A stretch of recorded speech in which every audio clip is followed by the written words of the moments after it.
In part 17 of Fire Emblem Engage, we go on to get our next DLC ring wristband thing, Hector. He is very happy to be up and moving again and more than willing to help us.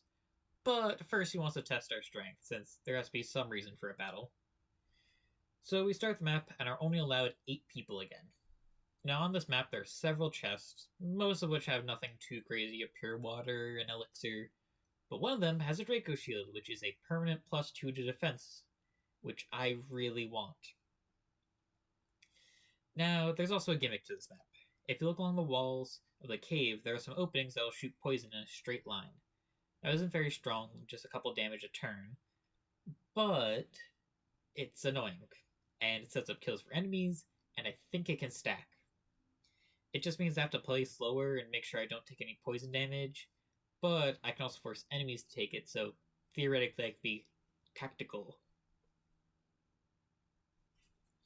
So we kind of split the team with about everybody going up north to gather the chest, and then just Louis, who is now promoted, and then a healer going towards the actual boss. The enemies aren't too bad, but the healers with the fracture staves are so frustrating. See, fracture staves only have about 5 durability, and their entire thing is that they break an enemy's weapon. Since it's an enemy, they have infinite durability.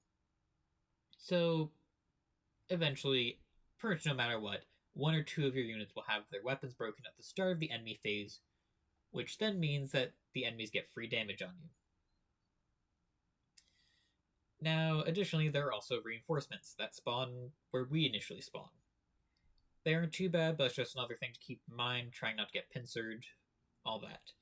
So after the main crew gathers the chest, they then go and handle the reinforcements, while Louis, the absolute unit, ends up 1v1ing the boss Hector. Now Hector, with his Wolf Beetle, his weapon triangle advantage axe, only has about like a 50% chance to hit Louis for about 10 damage, and Louis has a lot of healing on him since most of the enemies drop antitoxins, which are used to cure poison to counter the gimmick of this map, but also apply a 15 to 20 HP heal. So slowly but surely, over the course of several turns, Louis chips down Hector's 3 health bars and finishes him off with a crit. Afterward, Hector decides to join us, but asks if we even really need his help because we beat him and he's pretty tough. We ask him to still join because, we gotta fight a giant evil snake dragon, and that is, in fact, tougher than Hector.